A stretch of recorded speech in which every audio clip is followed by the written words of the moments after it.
맨 앞에 표지를 다시 봐요. 여섯째 날 해가지고 오늘 하는 거는 여섯째 날 해가지고 위에 보면 쭉 왼쪽에 이렇게 나오죠. 네. 쭉 위에서 아래로 그 보면은 채찍에 맞음 찾아봐요. 채찍에 맞음 해롭궁 뭐 오전 8시 15 나오지. 네. 그 밑에 십자가에 처형된 골고다 오전 9시 나오죠. 네. 요 두 가지만 오늘 저녁에 합니다. 그 나머지 밑에 세 가지가 있지. 사방의 어두워짐, 네. 죽음, 그 다음 장사진행. 이 세 가지는 다음 주 수요일 날. 아시겠죠? 이거 다 나와 있어요? 예? 아니 그건 나머지 세 가지 다음 주 하는 건 다시 프린트 해줘야 돼. 프린트 해줄 테니까 그렇게 알고 와요. 그러니까 이게 4월 3일이라는 거 AD 33년 4월 3일 금요일 날 이게 벌어지는 거야. 이게 금요일 날 헤롯궁에서 장소는 시간은 오전 8시 15분이라고 했어. 거기 보면 마가복음 15장 16, 20절 합독 시작. 군인들이 예수를 끌고 채찍에 맞음이라고 찾아. 채찍에 맞음 찾았어? 네. 채찍에 맞음. 거기 보면은 헤롯궁에서 오전 8시 15분. 거기에 마가복음 15장 16, 20절 시작. 군인들이 예수를 끌고 브라이도리온이라는 뜰 안으로 들어가서 이 뜰 안이라는 건 헤롯궁 안에 있는 뜰이야.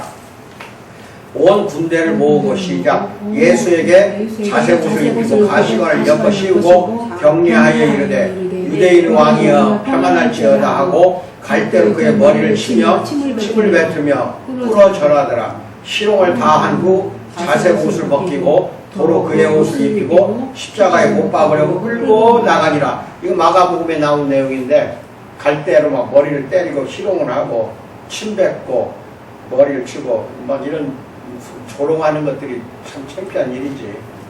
얼마나 심한 조롱을 받았어. 근데 여기에는 채찍을 맞는 장면이 안 나오잖아. 근데 요한복음에는 나와요. 그래서 요한복음에서 예수님은 마지막으로 우리 앞에서 한 번 더 채찍질과 모욕을 당하는 장면이 나오는데 다른 복음서에서는 예수님을 채찍질 하라는 명령 다음에 십자가에 못 박으라는 판결이 내려져. 또 다른 복음서는. 따라서 이것은 첫 번째로 집행되는 형벌이 바로 오늘 배우는 거예요. 지옥으로 가는 첫 번째 수순이 채찍질이라니까. 그래서 21세기와 1세기 어떻게 다른지 알고 싶다면은 예수님이 받은 처벌만 봐도 충분하지. 옷을 벗겼다 입혔다 하고 막 그냥 온몸을 사정없이 채찍으로 때려댔으니까. 우리에게 이 장면은 상상도 할 수 없는 공포고 모욕이고 모욕이지만 이들 군인들에게는 그저 오락이 지나지 않았다니까. 이 군인들이 싸가지 없어 싸가지. 그냥 오락거리가 돼버린 거야. 채찍질은 주로 하층민이나 외국인들에게만 적용되던 형벌이야. 그 당시 로마 시대에도 아무나 채찍질을 하는 거 아니라니까.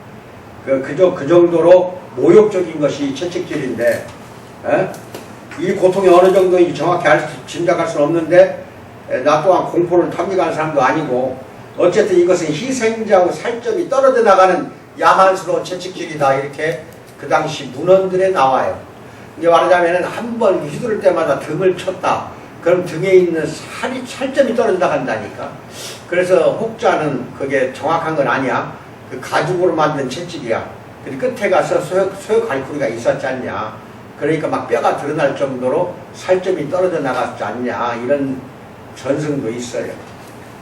앞에서 언급한 불운한 예수 벤 아나누스라는 사람이 붙잡혀갖고 채찍질을 맞는데 그 이야기가 나와요. 요세푸스에 고대사에 나오는데 뼈가 드러날 때까지 매질을 당했다 이렇게 나와요.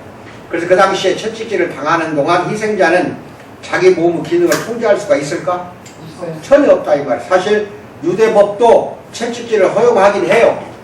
유대법에도 이게 나와. 남성과 그 대신 여성에게 집행하는 방식이 달라. 그래서 사도 바울도 선교 여행중에 붙잡혀 채찍질 여러 번 맞잖아. 40일 보면은 한 랍비가 전하는 바에 따르면 남성이 대변을 채찍 맞다가 똥 싸는 경우가 있어. 대변을 치려 더러워지면은 채찍질을 멈춰라 하는 게 나와요. 랍비가 이야기한 거야.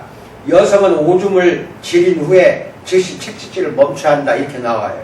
그들이 이 잔인한 처벌에 있어서도 여성에게는 더 관대한 거야. 여성한테는. 로마는 근데 이건 유대법이야. 지금까지는. 근데 로마법에는 이런 제한을 두지 않았을 거라 이 말이에요. 내가 죽는 순간까지 때리는 게 기절할 정도까지는 때려야 된다고 봐야 돼. 그들은 제의적인 부정함을 따르지 않기 때문에 로마 사람들은 오로지 때려서 고분고분하게 만드는 것이 로마법의 최종 목표였다는 건 여러분 잘 알고 있어야죠. 채찍질은 대단히 난폭하고 무자비했을 것이에요. 그리고 채찍을 휘두르는 사람에게 실제로 경멸과 증오심이 가득했는지도 모를 일이야. 이게 좀 맨정신에 이거 때릴 수 없는 거예요. 예수님은 로마 군인들에게 죽임을 당하셨는데 사형 선고를 집행한 것은 군인들이었어요. 로마의 클라우디우스라는 황제나 네로 황제 등이 임명한 수많은 사형 집행관들은 모두 군인이었어. 군인들. 종종 고위층 장교들도 있었어요. 복음서의 묘사에 따르면 예수님을 때리고 십자가에 못 박은 군인들 가운데 고위 장교가 적어도 한 명쯤은 있었어요. 로마인이라는 말에는 오해의 여지가 있다 이 말이야.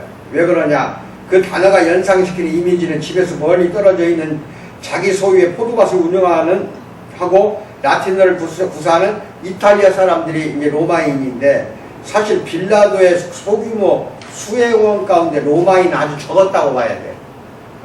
거기까지 멀리 와갖고 따라올 사람들이 몇 명이나 있까 수행원들이. 아마도 장교들과 행정관리들만 로마인이었고, 이 채찍질을 하거나 십자가에 매달고 험한 일 하는 거는 로마 사람이 아니었다 이 말이에요. 그걸 알아야 돼. 그래서 현지인들을 데려다 썼다 이겁니다. 마가복음은 총독 관정의 그 뜰에 있는 온 군대를 언급하는데 15장 마가복음 16절에 아마도 6월절을 대비해 안토니아 요새와 궁에 주둔하고 있던 병사들로서 고작해야 1000명에서 1200명 정도 되는 군대를 가리킨다 이 말이에요. 이미 보았다시피 유대를 지키는 군대는 로마 군단병이 아니라 현지에서 차출된 외인 보병대였어.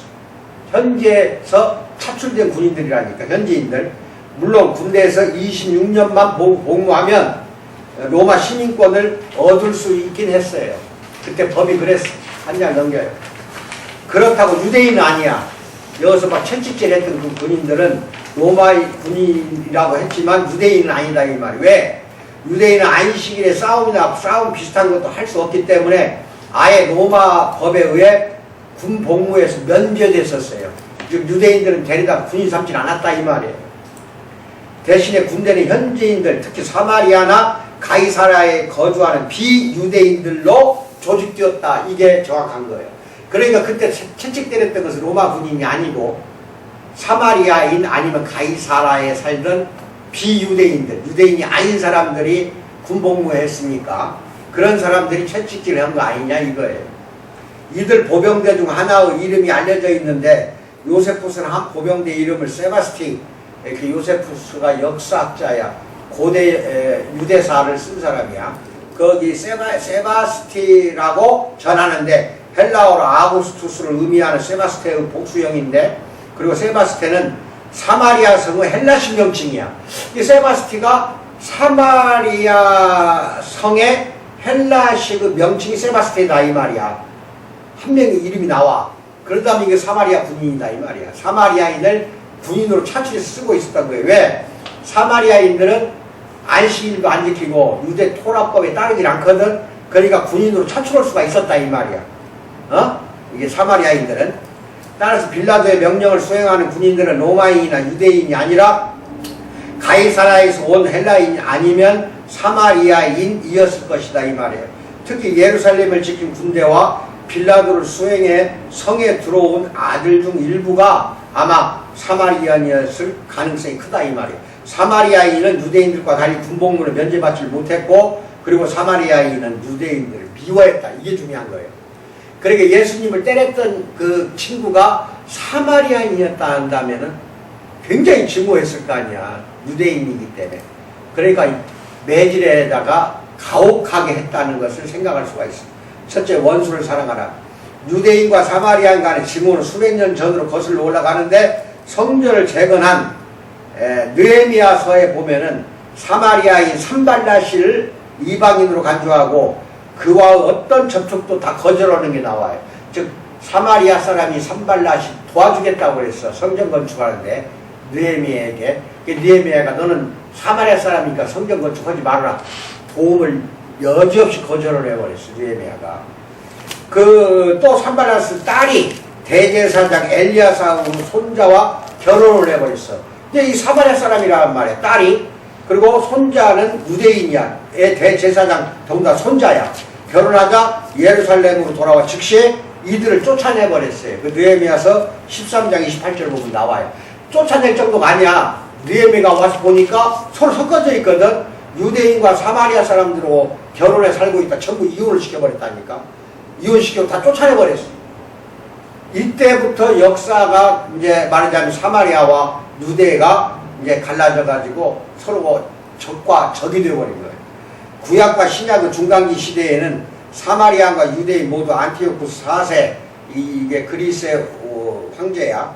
압제에 고통당했지만 그들은 힘을 모아 대항하지 않고 유대인들만 대항을 한 거야. 사마리아 사람들이 도와주진 않았다 이 말이야.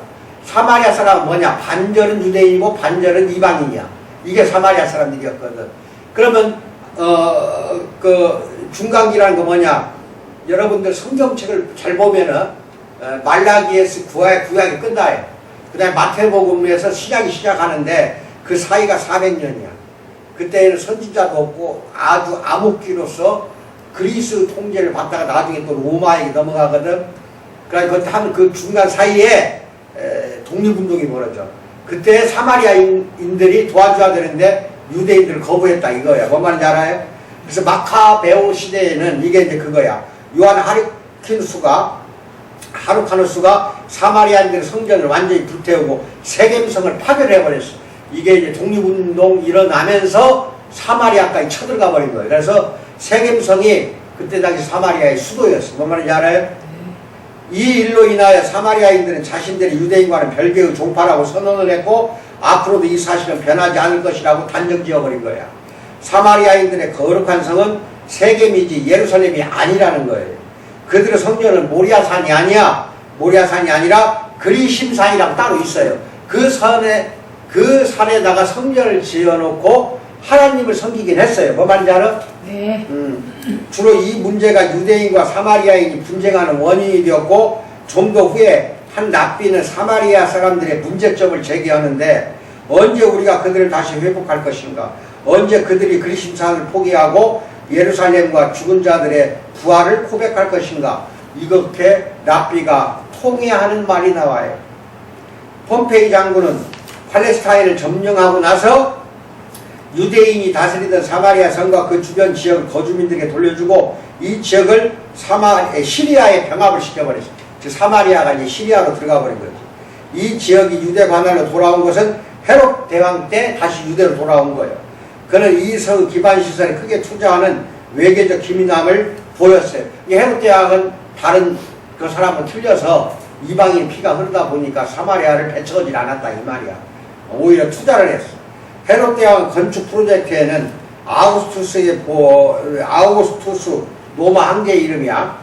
에게 바치는 신전도 포함되었는데 헤롯은 자기의 군대와 함께 주위 다른 인종 사람들을 정착을 시키고 헤롯의 부인 중 하나인 말다케라는 부인은 아마 사마리아인이었을 가능성이 크다 이거야. 어쨌든 이 지역 출신이며 이방인이었다는 것도 알아둬요.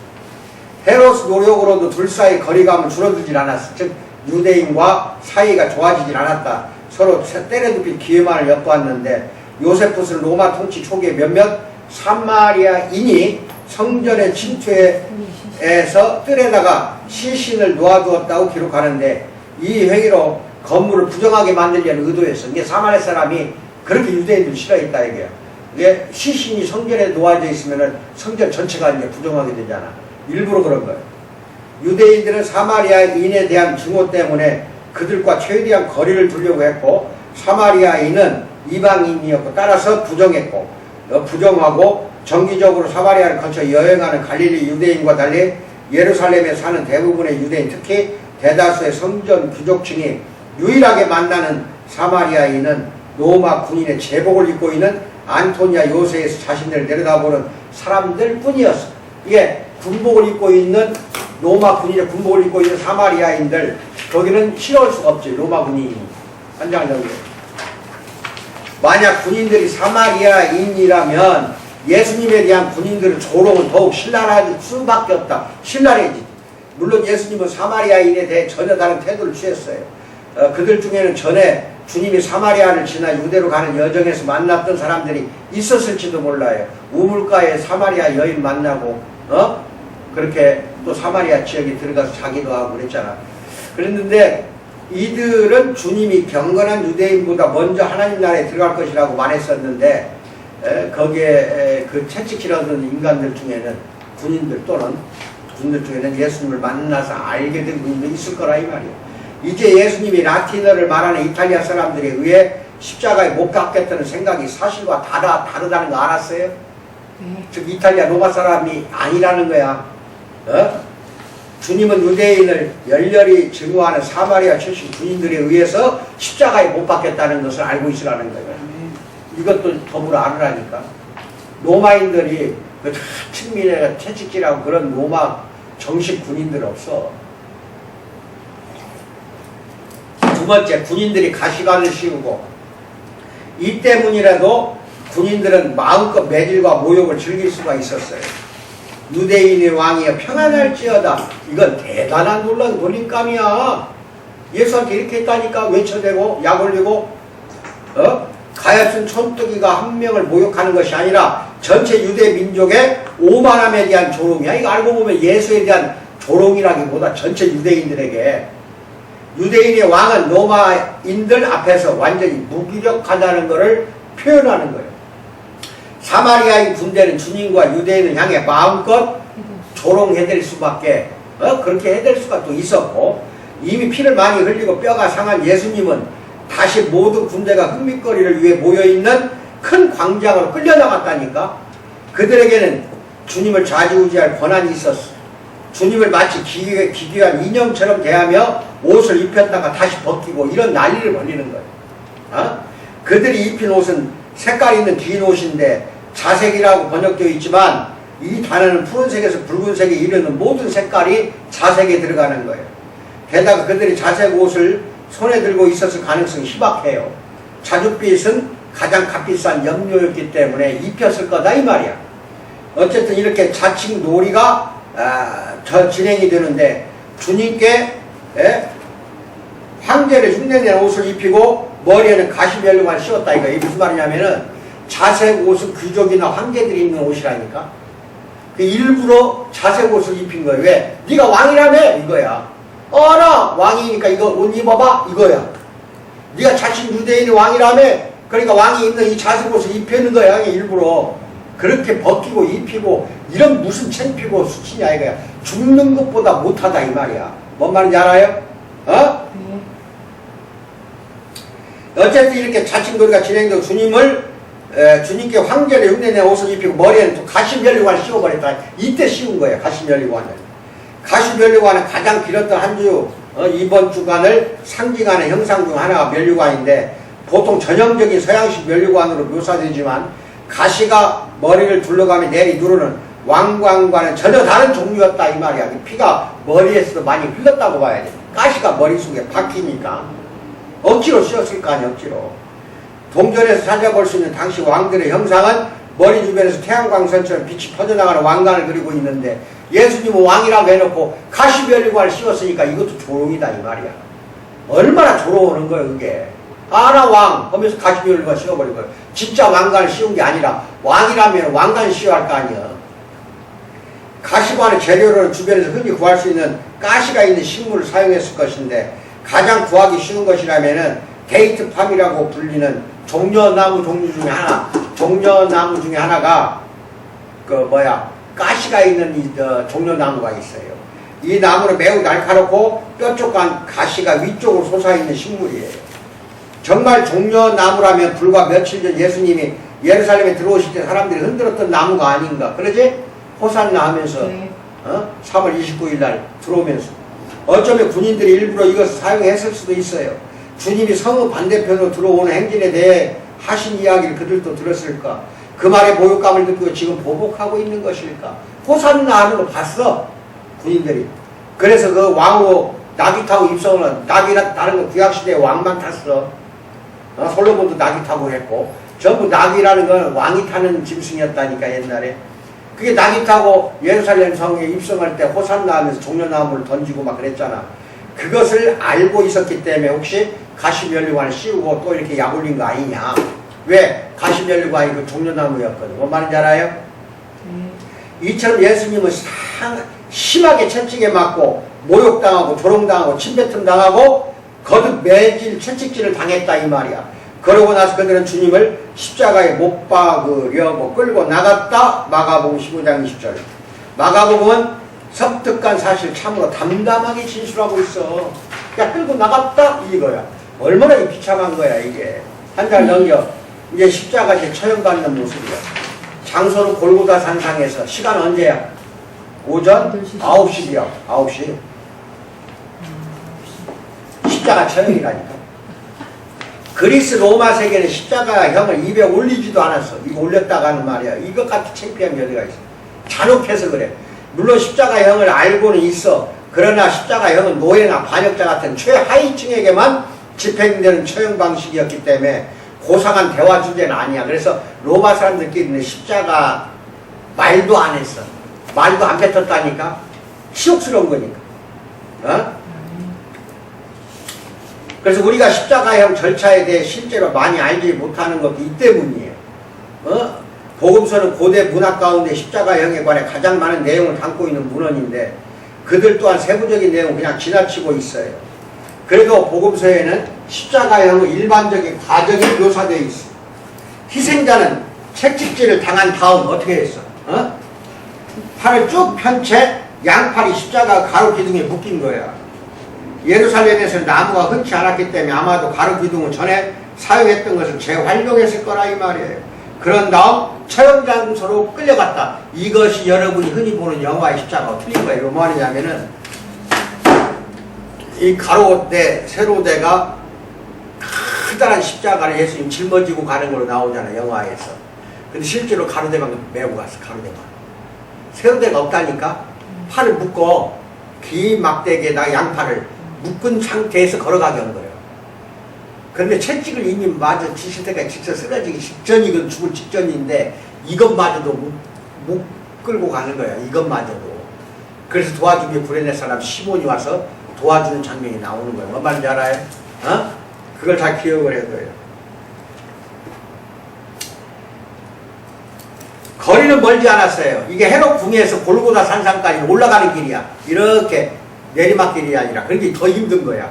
근데 100m밖에 안 돼. 몇 미터? 예수님 채찍 맞아서 이제 십자가 끌고 가는 그 거리가 100m밖에 안 된다니까. 골고다의 십자가에 못 박힌 장소까지는. 그런데도 그게 힘이 들었다 이 말이야. 올라가는 길이 더군다나. 지금 예루살렘을 찾는 순례자들은 비아 돌로로사라고 그래요.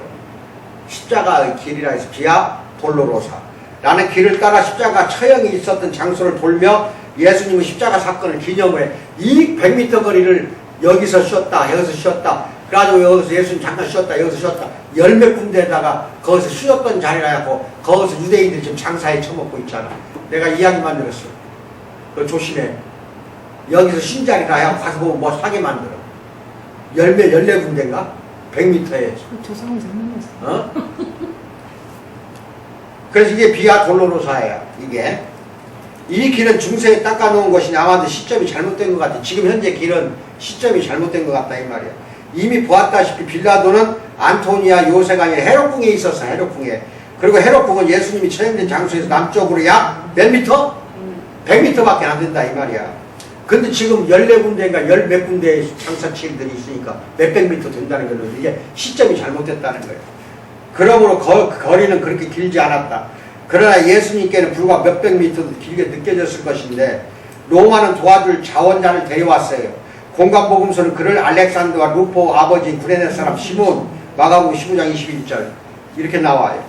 그가 시골에서 올라오는 길이었다면 밭에서 일하는 사람이거나 막 소식을 듣고 달려온 예수님의 제자였을 것이다 이 말이야. 누가복음에 따르면 이제부터 예수님을 지지하는 큰 무리가 이제 모여들기 시작해요. 나중에 이제 늦게 들은 거야. 새벽부터 그냥 정신없이 재판해갖고 아침 9시에 그냥 끌고 가버렸으니 몰랐다가 나중에 소식 듣고 이제 예수님을 따르는 무리들이 막 모여들기 시작하는 거예요. 무엇보다도 마가복음 시몬의 아들들을 언급하는데 이런 소개 방식은 그들이 독자들에게 잘 알려진 사람이라는 것을 암시하는 거예요. 저기 구레네 사람 시몬은 많이 알려진 사람이다 이거예요. 로마 교회에는 룩보라는 사람이 있어서 로마서 16장 13절, 또 구레네라는 데는 아주 초창기부터 교회가 있었다. 사도행전 6장 9절 보면 나와요. 기드론 골짜기에서 매장형 무덤이 하나 발견되는 1세기 납골당으로 밝혀졌는데 여기에 뭐라고 써졌냐? 알렉산더 시몬의 아들의 유골이 있다 이 말이야. 히브리어로는 알렉산드로스 퀴리트라고 되어 있는데 학자들이 이 문자를 기림부, 즉 구레네 사람을 의미하는 구리에부 이렇게 해석을 한다 이 말이야. 이게 시몬 구레네 사람 시몬이 뼈가 유골이 발견됐다 이 뜻이야. 뭐 말인지 알아요? 예? 매우 흔한 이름들이지만 이 무덤의 주인이 예수님의 십자가를 대신 지고 간 사람의 아들일 가능성을 배제할 수가 없더라 이 말이죠. 시몬과 가족들은 예수님의 제자였을까? 시몬은 문자 그대로 주님의 십자가를 대신 진 최초 제자였을까? 추측하기 나름이다 이 말이죠. 하지만 더욱 중요한 사실은 예수님이 스스로 십자가를 지고 가실 수 없었다는 점이야. 채찍질이 어찌나 혹독했던지 주님은 제대로 걷지도 못했다고 봐야 되고, 그러나 그분 주위에는 무리가 있었다는 거예요. 무리. 예수님을 따르는 사람들에 관한 묘사는 주님을 등진 유대인의 이야기가 실제와 다름을 다시 한번 보여주는 건데, 한 달 넘겨요. 큰 무리의 사람들, 주로 여자들이 상심한 채 흐느끼며 큰 슬픔으로 가슴을 치고 있었어. 예수님이 걸어가는 길 양쪽에서 좁은 길이지만 막 여자들이 가슴을 치고 울었다 이 말이야. 이들 중 몇몇은 호기심 때문이겠지만 어떤 이들은 연민, 즉 불쌍하게 느끼고 있었다 이거예요. 대개 처형을 당하는 자의 고통을 줄이는 진정제를 제공하는 일은 여인들의 몫이야. 걸어가고 있는데 막 진정제를 입에다 적셔주는 거지. 그러나 알다시피 이들 중 일부는 예수님의 제자였어. 그리고 여기 표현된 슬픔은 형식적인 애도를 넘어선 것으로 보인다 이 말이야. 통곡을 할 일이지. 여자 제자들이 봤을 때. 그렇지 않다면 왜 예수님이 그들에게 말을 거셨겠는가?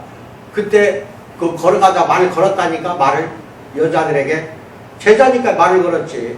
예수님이 그들에게 하신 말씀은 누가복음에 기록되어 있는 대로 심판의 말씀인데, 이틀 전 예루살렘이 내려다 보이는 언덕에서 마찬가지로 푸른 나무에도 이같이 하거든 마른 나무에는 어떻게 되리요? 이거 뭔 말이야?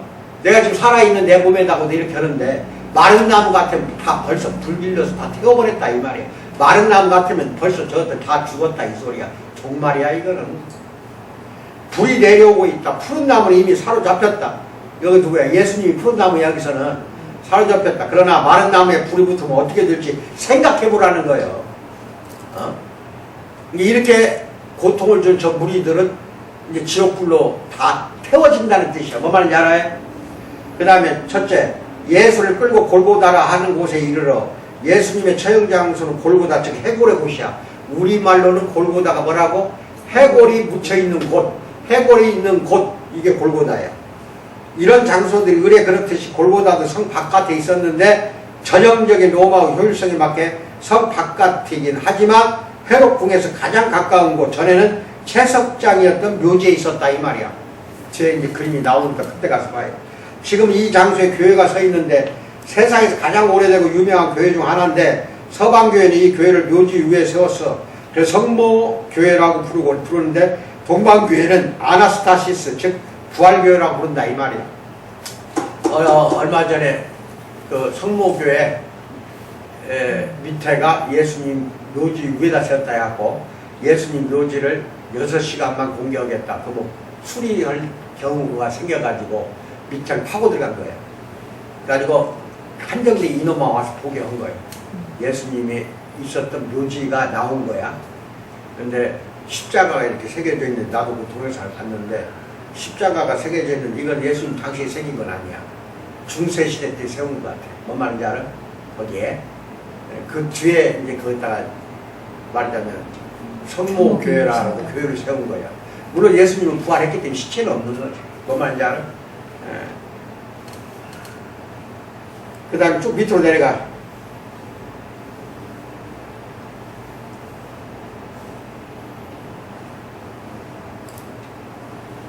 밑에 행 하나 둘, 밑에 세 번째 행 밑에서부터 군인들이 예수님께 포도주에 몰약을 섞어 권했지만 예수님은 거절하시는 장면이 나와요. 보통은 진정제를 먹지 않으려는 행동으로 해석을 하는데 그게 아니야. 이 몰약은 뭐냐면은 미라를 만들 때 쓰는 거야. 방부제로 쓰는 거야, 원래가. 그러니까 몰약을 탄 포도주를 먹였다. 그러면은 그 고통을 이겨내라고 몰약을 탄 포도주를 권했다고 했는데 예수님이 거절해버렸지. 처음에 거절했어요. 근데 이 몰약은 방부제나 이게 또는 균을 죽이는 데 쓰는 것이지 진정제는 아니야. 그럼 왜 몰약을 탄 포도주를 줬을까? 이거 잘 생각해야 돼. 여러분 다 신학자들은 진정제로 갖다 적셔주었다, 먹으라고 줬다, 근데 예수님이 거절했다 이러는데 그 고통에서 진정시키는 게 아니라 몰약을 포도주에 섞으면 기가 막힌 맛이 나. 풍미가 다르다니까 일반 포도주하고. 몰약은 발산나무인데 향이 좋아요. 그래서 향을 포도주 향과 섞어져서 묘한 맛을 나게 하는 거야. 그래서 타서 같이 먹는 거예요. 뭐 말인지 알아? 그게 진정제는 아니다 이 말이야. 이게 여러분 잘 알아야 되는 건 진정제가 아니야. 왜냐하면 몰약은 진정시키질 않아. 방부 역할밖에 없다니까. 세균을 억제하고 죽이는 거. 이게 옛날 미이라가 4,000년 전 미이라가 많이 발굴이 되잖아. 이집트 피라미드에서 다 몰약으로 채운 거야 그 안에. 그러니까 방부가 되고 썩질 않는 거예요. 뭐 말인지 알아? 그런 데 쓰는 거예요. 그 다음에 봐요. 거기. 그래서 예수님은 포도주에 몰약을 섞고 권했지만 주님은 거절했는데 보통은 진정제를 먹지 않으려는 행동으로 해석을 합니다. 예수님은 앞으로 무슨 일이 일어나든 의식이 있는 채로 겪어내려고 거절해버린 거예요. 의식 있는 상태에서 그걸 겪으려고. 뭐 말인지 알아요? 그러나 몰약은 마취제도 진정제도 아니야. 사실 몰약을 섞은 포도주는 맛이 좋아. 맛 좋은 포도주를 적셔준 거야. 먹으라고. 베다니에서 예수님께 부었던 나주와는 달리 몰약은 요단계곡 발산나무 숲에서 나는 지방 특산품이에요. 그곳은 사막기후인데다가 지대가 낮아서 최상품 몰약을 생산하기에 최상 조건을 갖춘 지역인데 플리니우스라는 역사관이 이렇게 기록하고 있어요. 초기에 생산된 극상품 포도주는 몰약의 향으로 풍미를 더한 것이다. 즉 포도주 중에서 가장 극상품 몰약을 넣은 포도주다 이 말이에요. 뭐 말인지 알아? 그래서 군인들이 예수님께 포도주를 권한 것은 예수님을 도와주려고 진정제를 준 것이 아니라 또 다른 형태의 조롱거리야. 나 포도주나 먹고 가라. 죽어라 이 소리야. 조롱하기 위해서 몰약탄 포도주를 먹이려고 했던 것이지 진정제는 아니다니까. 이게 해석 잘해야 돼. 아시겠어요? 한 장을 넘기면은 그 지도를 봅니다. 거기에서 이게 잘 모르면 이거 하나만 봐. 해롭궁 맨 왼쪽이 네모인데 해롭궁이라고 써졌지. 해롭궁 찾아봐 왼쪽에. 그래가지고 점점 해갖고 올라가는 길 저 북쪽으로 올라가봐. 돌고다 나와 안 나와. 거기까지가 100m라 이 말이야. 근데 지금 가서 여기 예루살렘 가갖고 이 길을 그대로 따라가면 열몇 군데에서 장사꾼들이 기다리면 열몇 군데에서 쉬어갔다는 거지. 예수님 100m를 열몇 군데를 무슨 쉬어가. 그래 이제 길이 길어져 버렸다고 봐야 돼. 나도 안 가봤지만 갔다 온 사람 이야기 들으니까 이 길이 100m밖에 안 되는데 지금은 장사에 청하는 유대인이 상당히 비상한 놈들이거든. 그러니까 몇백 미터 길이다 해갖고 아마 가는 길목은 좁아 길이. 좁은 길목마다 그냥 여기서 예수님 쉬었다 간 곳이라고 장사하고 장사 뭘 팔고 있어. 그러니까. 그래서 극상품 포도주를 마시는 유대인의 왕 얼마나 약 올리는 거예요. 몰약탄 포도주는 극상품이거든.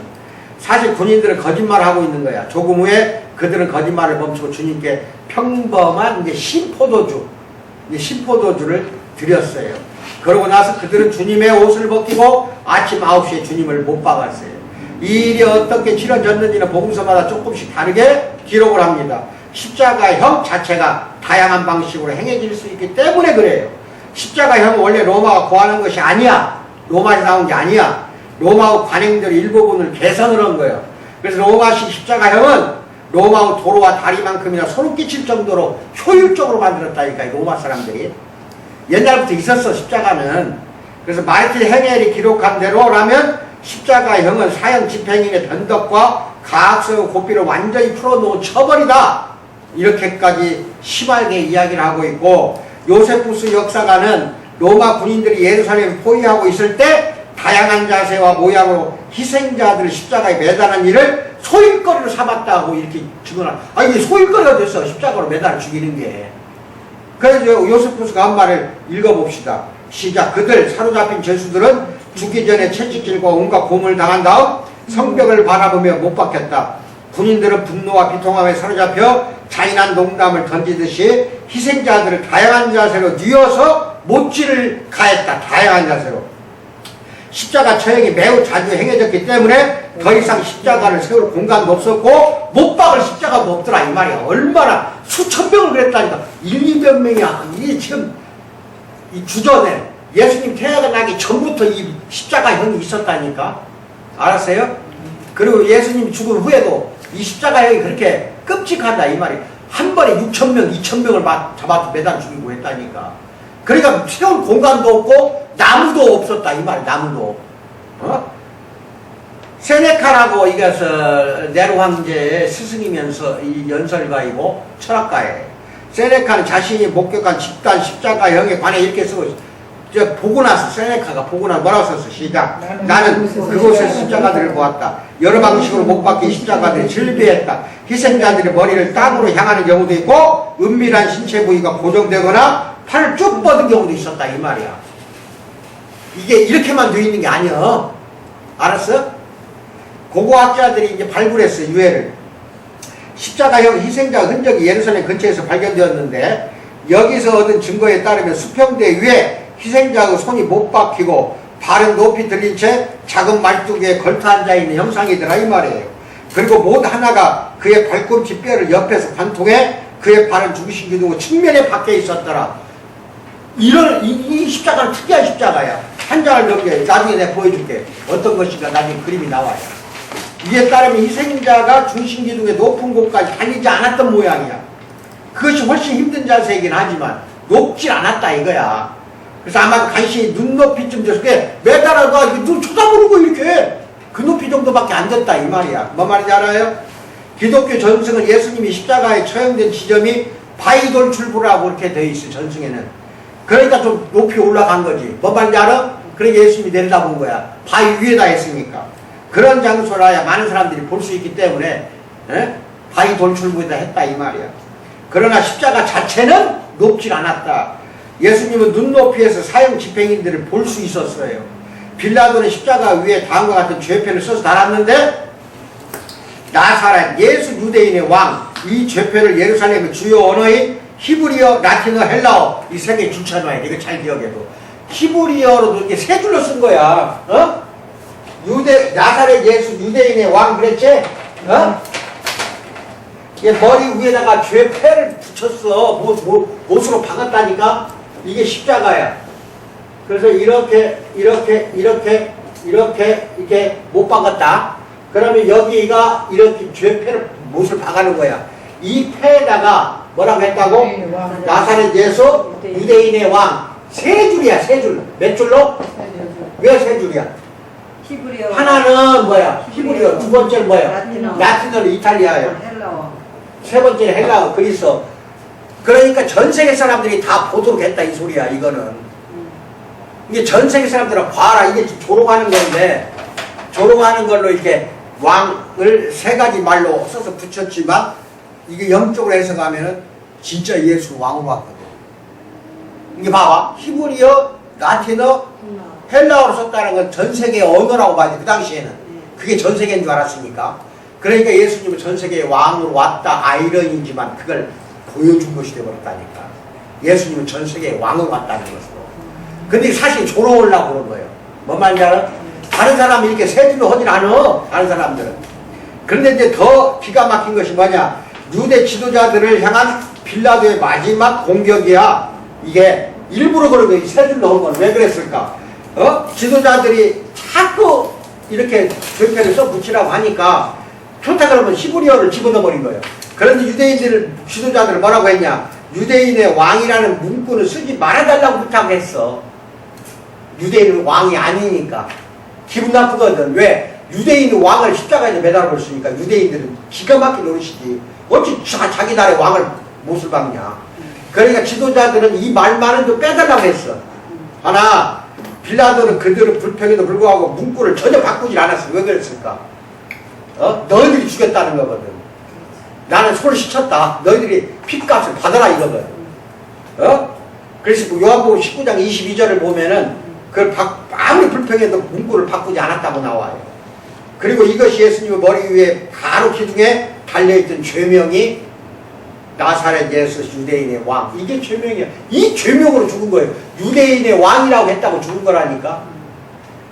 두 번째, 그들이 예수를 십자가에 못 박으니라. 십자가형은 수치스러운 죽음이야. 발가벗기 앞에 매달렸다고 생각을 해봐. 얼마나 수치스러워. 죽는 것도 억울한데. 일반 사람 말로는 그렇잖아. 근데 옷까지 벗겨갖고 수치스럽게 죽는다니 이건 말이나 되냐고.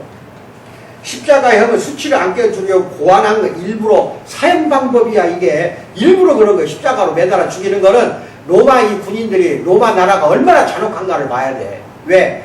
그걸 높이 골고다 언덕이랑 높은 지역이야. 그러니까 밑에서 다 보여. 사람이 매달아 죽은 것이. 그러면 백성들에게는 뭐야? 너희들도 조심을 하는 뜻이거든.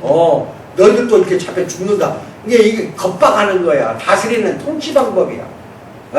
십자가를 창피해 주고 두렵게 만드는 방법이고 사람들 협박해서 복종시킬 의도로 만든 형벌이었던 거예요.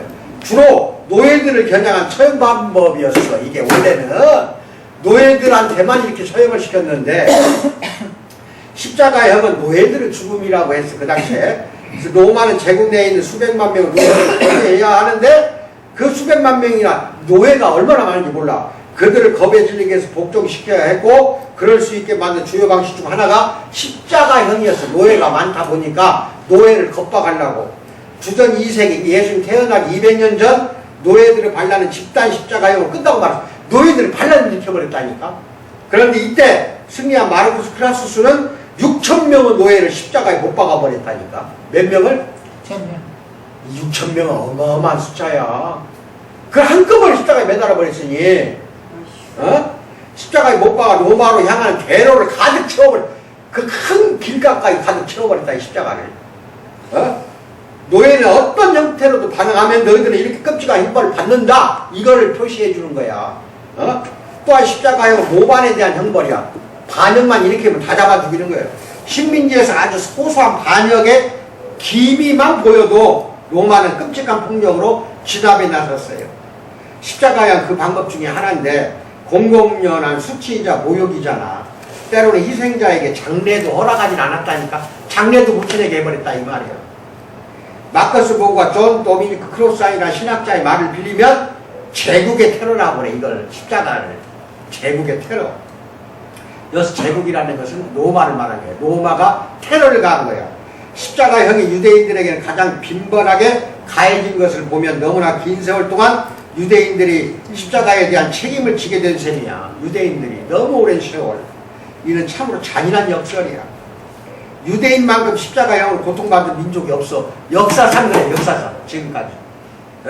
그리고 요세푸스는 이 역사가야. 역사가는 하스몬 왕조 통치자. 이게 이제 아까 중간기야. 중간기에 하스몬 왕자 이 한번 독립을 했었어. 독립을. 알렉산더 하나우스가 주전 88년 800명을 십자가에 처형한 일을 묘사하고 있어. 요세푸스 역사책에 나와. 800명을 또 죽이는 있었고, 유대 반란이 일어나기 전에 로마의 총독 게시우스 플로루스는 그를 조롱한 사람들에게 또 십자가형을 조롱만 해도 십자가에 처벌해버렸다니까. 이게 말이나 되냐? 이게 테러지, 테러.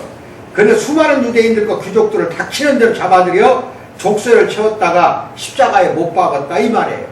베니게 공주라는 공주가 자비를 호소해도 아무 소용이 없었어. 요세푸스에 따르면 퀴틸리우스 바로스는 헤롯 대왕의 죽음에 이어 발생한 반란. 헤롯 대왕이 죽고 나서 반란이 일어났거든.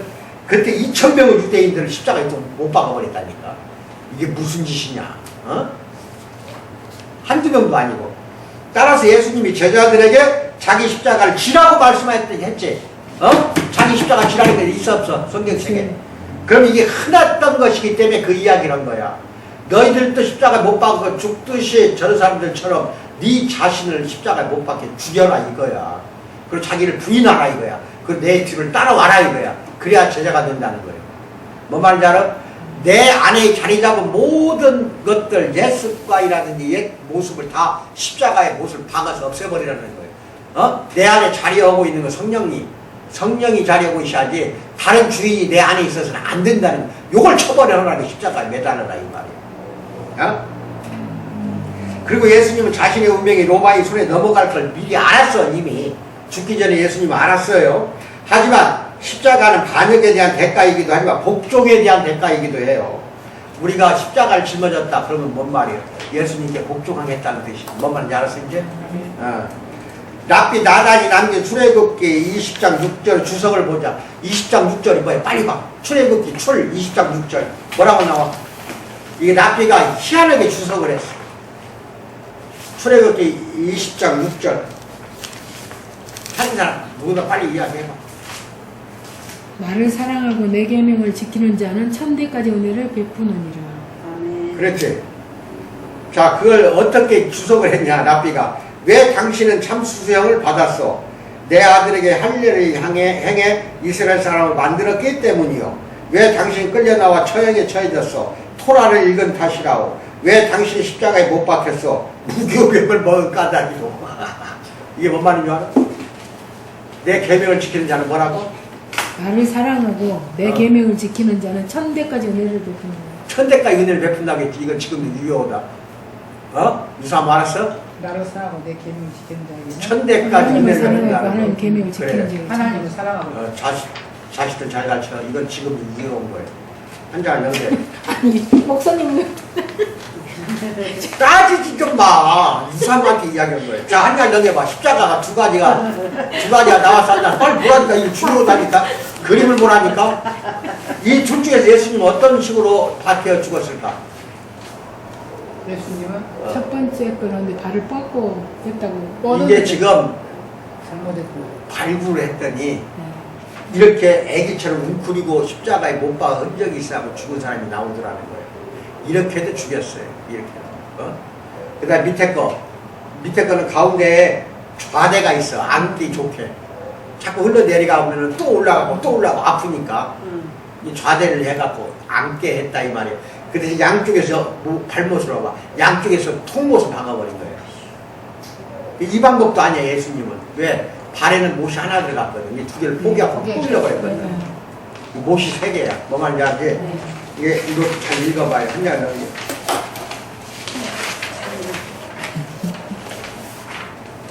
다시 말해 토라에 대한 믿음이 로마와 갈등을 낳을 수 있었어.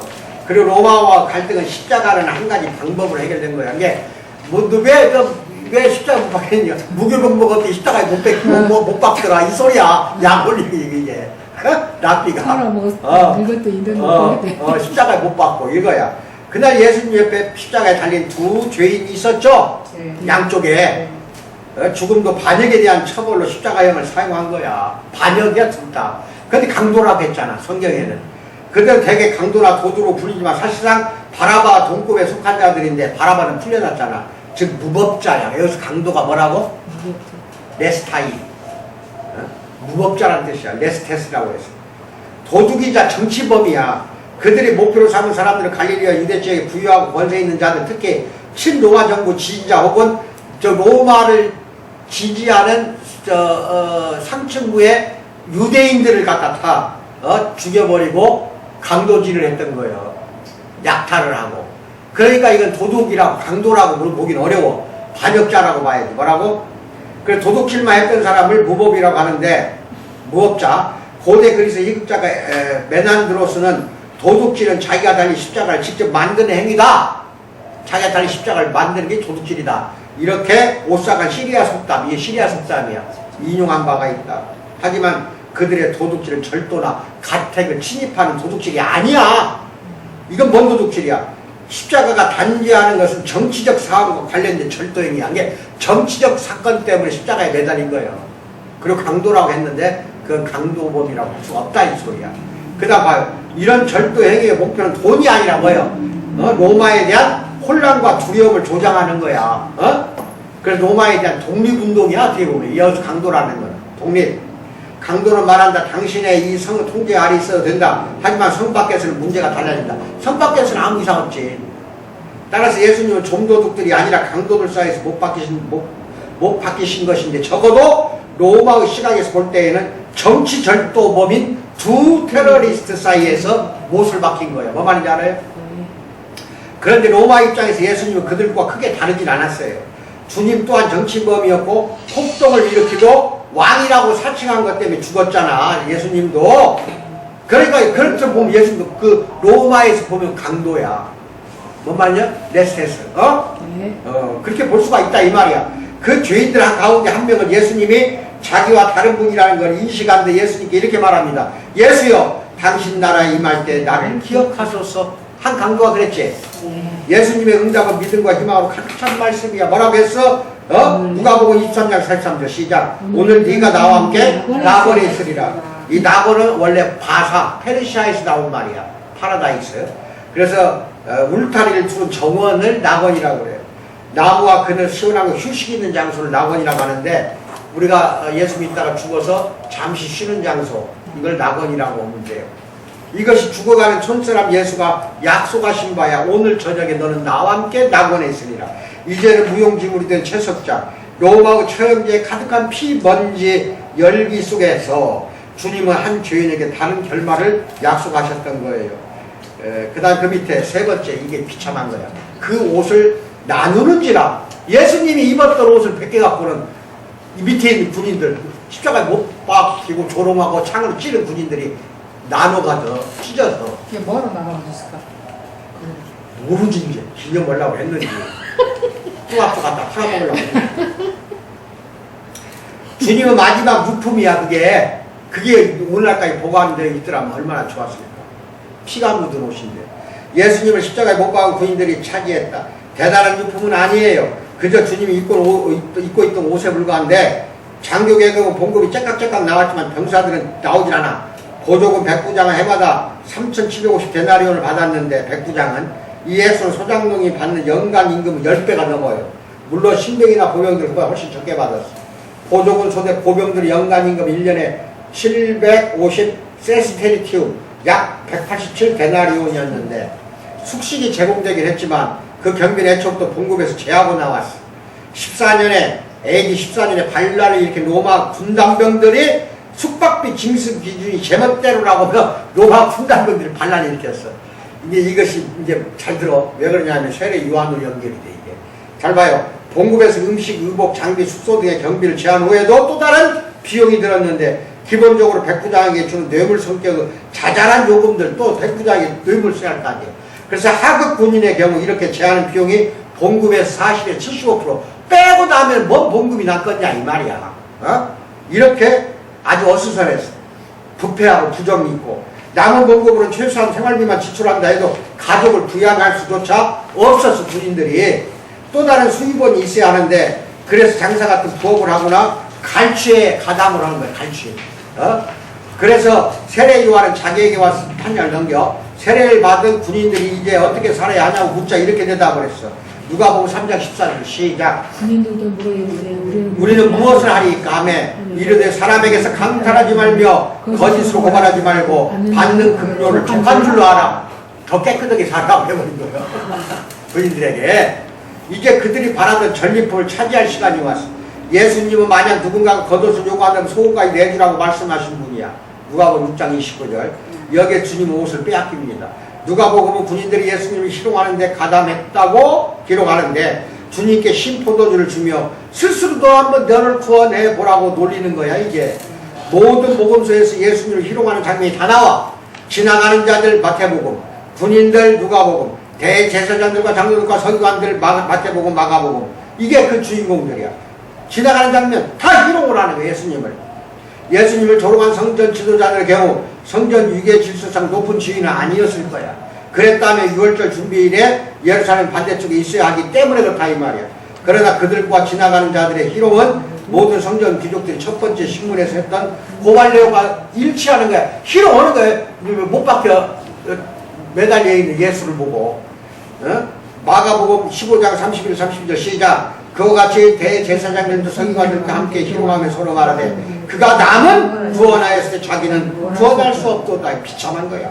이스라엘의 왕 그리스도가 지금 십자가에서 내려와 우리가 보고 믿게 할지어다 하며 함께 십자가에 못 박힌 자들도 예수를 욕하더라. 욕하는 거야 이렇게. 얼마나 비참한 거야. 우리의 죄를 위해서 죽었는데. 네? 네 번째 십자가의 곁에 섰는 이라고 잘 봐야 돼. 지켜보는 우리 가운데 다른 사람들도 있어서 조롱할 이유가 없는 사람들 바로 예수님의 가족들이에요. 가족 중에서 어떤 여인들은 현장에 남았었어. 당시에 아버지 요셉은 이미 죽었고 예수 어머니 마리아만 살아있었어.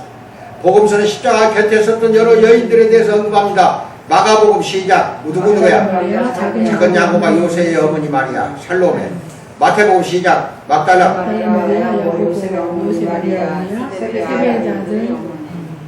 그 다음에 요한복음 시작. 예수의 어머니 이모, 글로바의 아내 마리아, 막달라 마리아. 여기서 동일 인물이지만은 몇 명은 마가복음에 살로메 나왔나 맨 처음에. 맨 위쪽 끝에 살로메 나왔나. 이 살로메는 마태복음에서 봐봐. 세베대 아들 어머니라고 나왔나와. 세베대 아들들의 어머니. 마태복음에 나왔나와. 똑같아. 살로메하고 세베대 아들들의 어머니. 그럼 이거 누구야? 요한과 야고보의 어머니라는 거예요. 그럼 이거 예수님은 뭐가 돼? 외사촌간이에요. 외사촌간. 이제 알았어? 예, 사도 요한이 가장 늦게까지 오래 살았잖아. 요한복음 사도 요한이. 외사촌간이 예수님하고. 그 다음에 새 복음서에 빠지지 않고 나오는 건 예수 어머니도 나오지만 유심히 봐봐. 누구야? 막달라 마리아야. 귀신 쫓아냈잖아 예수님. 끝까지 십자가 현장에도 있었고 부활한 먹을 제일 처음에 부활하고 예수님을 만난 것도 막달라 마리아. 그러니까 그렇게 여성들이 얘 제자들 다 도망갔어. 사도 요한만 빼고는 다 도망갔단 말이야. 자기들도 잡혀 죽을지 모르니까. 그런데 이 여인들은 끝까지 죽을 때까지 남아 있었잖아. 뭔 말인지 알아 몰라. 잘 들어. 여성들이 기독교를 세웠다고 봐도 과언이 아니에요. 남자들의 힘보다는. 남자들이 물론 1세기에는 순교를 많이 했어. 박해를 많이 당했고 많이 죽었지만은 결국 이때까지 교회를 버틴 건 여자들이야. 이제 알겠어요?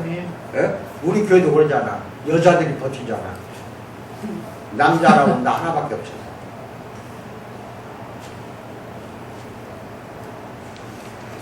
저 맨 밑에 봐. 야고보, 요셉, 유다, 시몬, 마가복음 6장 1절로 4절. 이게 누구냐면은 저기 이종 동생들. 그게 뭔 말이냐면 예수님의 이게 동생들이야. 씨가 달라. 요셉과 마리아의 친아들들이야. 예수님만 성령으로 태어났지. 그러니까 예수의 동생들이야 이게. 몇 명이야? 야고보, 요셉, 유다, 시몬이야. 여기서 야고보는 야고보서를 쓰는 사람이고 유다는 신약성경 유다서를 썼어. 예수님은 두 동생이. 근데 이때까지도 예수님을 믿지 않았어. 뭔 말인지 알아? 근데 부활하고 승천한 걸 보고 그때부터 믿은 거야. 이 비로소 한 장을 연결해.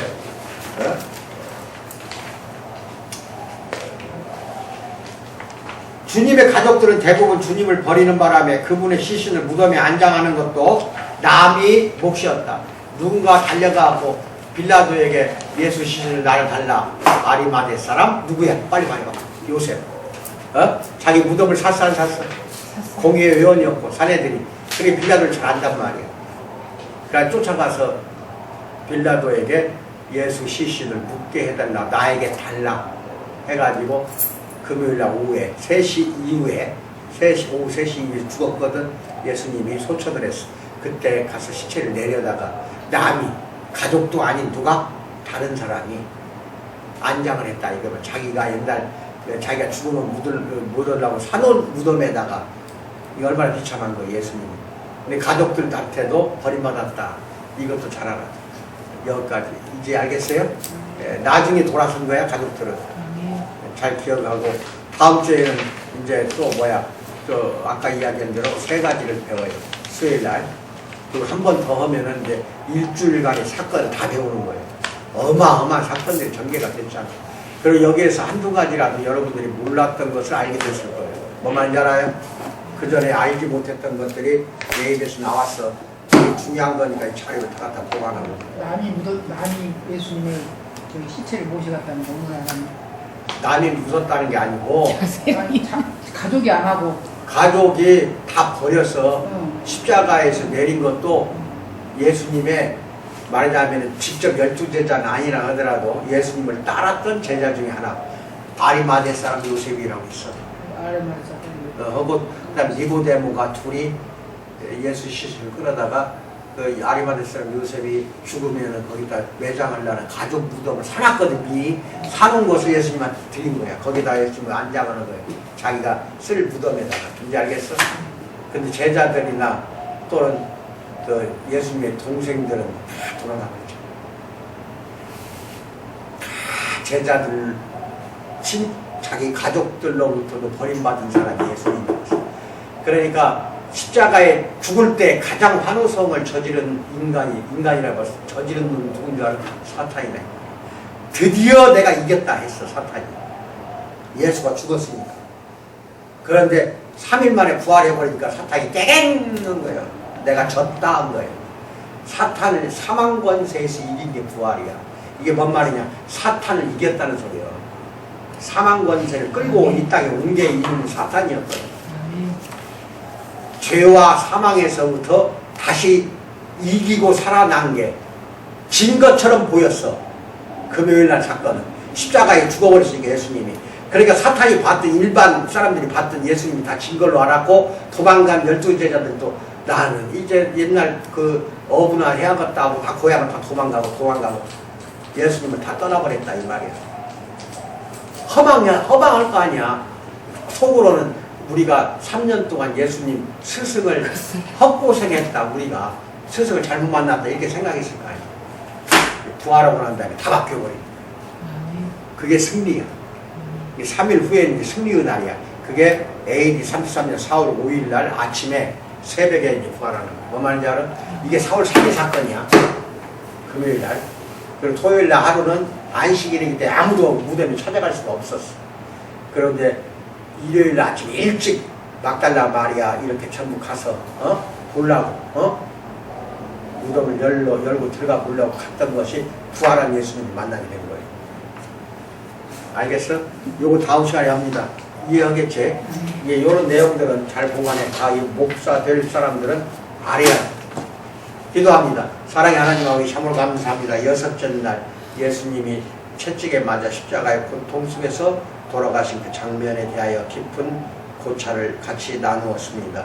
이제 앞으로도 참으로 우리가 십자가로부터 부활까지 모든 부분에 있어서 깊은 고찰과 깊은 또 연구를 통하여 더욱더 분명하게 우리가 알게 되기를 원하오니 도와주실 줄 믿고 감사드리며 예수님 앞에 기도하옵나이다. 아멘. 주기도로 마칩니다.